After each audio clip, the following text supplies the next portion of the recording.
آگے اللہ فرماتے ہیں الذی بارکنا حولہ، اس مسجد اقصی جس کے ارد گرد ہم نے برکتیں رکھی ہیں۔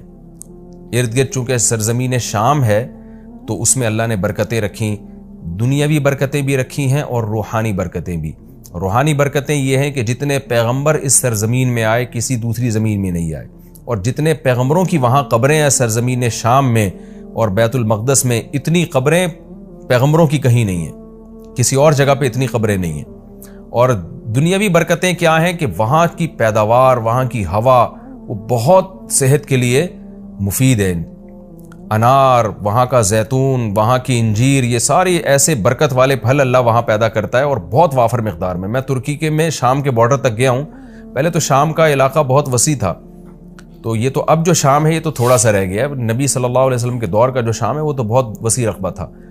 تو وہ ترکی کے بارڈر پہ جب آپ جاتے ہیں اور شام کی سرزمین ملتی ہے تو آپ کو اندازہ ہوتا ہے وہاں کی ہوا میں ایک خاص قسم کی ایک محسوس ہوتا ہے انسان کو اپنی صحت، اور ایک خاص قسم کی خوشبو محسوس ہوتی ہے۔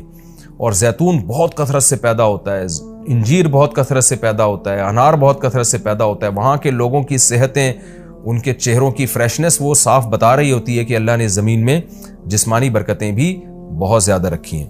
اور علماء نے لکھا ہے کہ اللہ نے جب یہ بتایا نا کہ مسجد اقصی کے ارد گرد برکتیں، تو اس سے خود بخود یہ ثابت ہوتا ہے کہ جس مسجد کے مبارک ہونے کی وجہ سے اس کے ارد گرد اتنی برکتیں ہیں تو خود اس مسجد میں کتنی برکتیں ہوں گی۔ تو وہ مسجد بہت زیادہ برکت والی ہے۔ تبھی حدیث میں آتا ہے کہ جو مسجد حرام میں نماز پڑھتا ہے اسے 1,00,000 نمازوں کا ثواب ملتا ہے، اور جو مسجد اقصی اور مسجد نبوی میں نماز پڑھتا ہے اسے 1,000، اور بعض روایات میں آتا ہے مسجد اقصی میں 50,000 اور مسجد نبوی میں 1,000۔ اور یہ بھی رسول اللہ صلی اللہ علیہ وسلم کی صحیح حدیث ہے، لا تشد الرحال الا الى 3 مساجد، کہ سفر کیا جائے گا صرف 3 مسجدوں کی طرف۔ کیا مطلب؟ وہ سفر جو بنیت عبادت ہو، بنیت عبادت یعنی 3 مسجدیں ایسی ہیں جن کی طرف سفر کر کے ان مسجدوں کی زیارت کرنا ہی عبادت ہے۔ ویسے تو کوئی بھی مسجد ہو آپ ویسے دیکھنے کے لیے چلے جائیں، اس کو سفر کر کے بھی انسان جا سکتا ہے ویسے ہی دیکھنے کے لیے بھئی مسجد کیسی بنی ہے، خوبصورت ہے یا نہیں، لیکن علی وجہ تقرب، یعنی وہ سفر جو بطور عبادت کے ہوگا، ان میں صرف 3 مسجدیں ایسی ہیں جن کی طرف زیارت کے لیے سے جانا ہی بذات خود شریعت میں مقصود ہے اور ایک عبادت ہے، اور ان میں جا کے نماز پڑھنے کی اضافی بہت زیادہ فضیلت ہے۔ تو وہ 3 مسجدیں آپ نے فرمایا، ایک مسجد حرام، ایک مسجد اقصی اور ایک مسجد نبوی۔ تبھی مسلمان جب تک مسجد اقصی آزاد نہیں تھی تو مسلمان مسجد اقصی بھی سفر کر کے جایا کرتے تھے، مسجد حرام بھی، اور مسجد نبوی تک تو الحمدللہ اب بھی جاتے ہیں۔ اور اللہ سے ہم دعا کرتے ہیں کہ اللہ تعالیٰ مسجد اقصی کو دوبارہ آزاد کرائے تاکہ ہمیں بھی وہاں جا کے نماز نصیب ہو اور مسجد اقصی کی ہمیں بھی زیارت نصیب ہو۔ یہ ہر مسلمان کی تمنا ہے، اور بہت سے لوگوں کو اللہ نے یہ توفیق دی ہے، وہاں جاتے ہیں، اور بہت سے لوگ اس زیارت سے محروم ہیں۔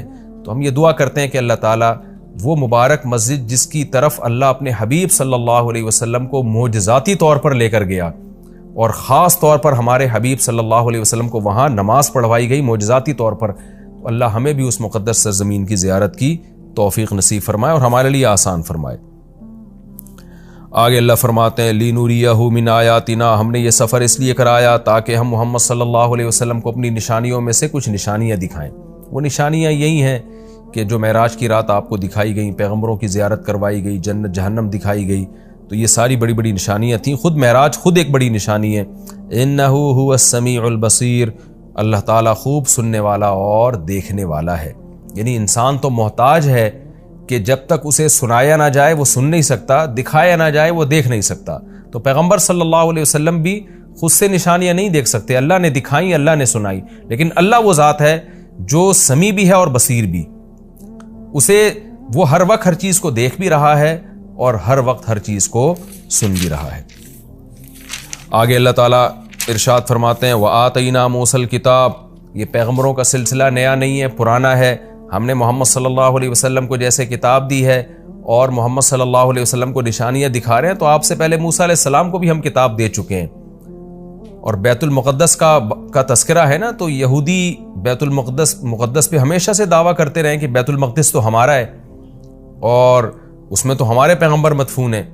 تو اس کا بھی اللہ جواب دے رہے ہیں کہ ہم نے اہل یہودیوں کو کتاب دی تھی، مگر انہوں نے کتاب کا حشر کیا، تو آگے پورے رکوع میں اسی کی تفصیل ہے کہ کس طرح انہوں نے خدا کی نافرمانی کی ہے، جس کے نتیجے میں اللہ نے ان سے یہ خلافت چھینی ہے اور بیت المقدس ان سے چھینا گیا ہے، تو اسی کا تذکرہ ہے۔ وَآتَيْنَا مُوسَى الْكِتَابَ، ہم نے موسیٰ کو کتاب دی، وَجَعَلْنَاهُ هُدًى، اور ہم نے ہدایت بنایا تھا اس کتاب کو، لِبَنِي اسرائیل، بنی اسرائیل کے لیے، اللہ تتخذوا من دونی وکیلا، اور ان سے کہا تھا میرے سوا کسی کو کارساز نہ بنانا، اللہ ہی سے دوستی لگانا، اللہ ہی کو اپنا وکیل یعنی کارساز سمجھنا کہ اللہ ہی تمہارے کام بنائے گا بگاڑے گا، لہذا اللہ ہی سے بنا کے رکھنا ہے۔ وکیل کہتے ہیں جو آپ کے کام بنانے والا ہوتا ہے۔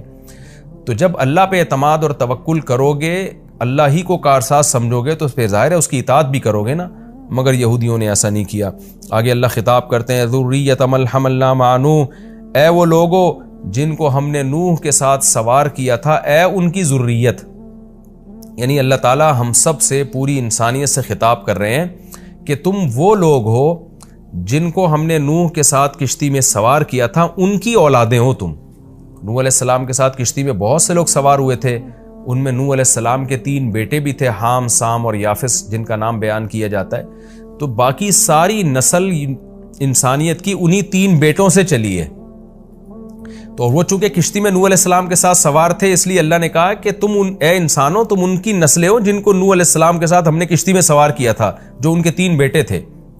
تو گویا اللہ کا بہت بڑا احسان ہے کہ تمہارے جو باپ دادے تھے نا، نوح علیہ السلام اور ان کے 3 بیٹے، وہ تو شکر گزار بندے تھے، جن کے شکر گزاری کی وجہ سے پوری انسانیت کو تباہ کر کے ہم نے چند لوگوں کو کشتی میں سوار کیا تھا، آگے تم انہی کی نسلیں ہو۔ اگر وہ شکر گزار نہ ہوتے تو تمہیں بھی زندگی اور حیات نہ ملتی، اس لیے آگے فرمایا انہ کان عبدا شکورا، نوح تو اللہ کے شکر گزار بندے تھے، تو تم انہی کی اولاد ہو جن کو ہم نے کشتی میں سوار کیا۔ تو گویا کشتی میں سوار کرنے والوں پر بھی ہم نے احسان کیا اور تم پر بھی ہم نے احسان کیا، کیونکہ اگر ان کو ہم کشتی میں سوار نہ کرتے اور طوفان میں غرق کر دیتے تو تم بھی پیدا نہ ہوتے۔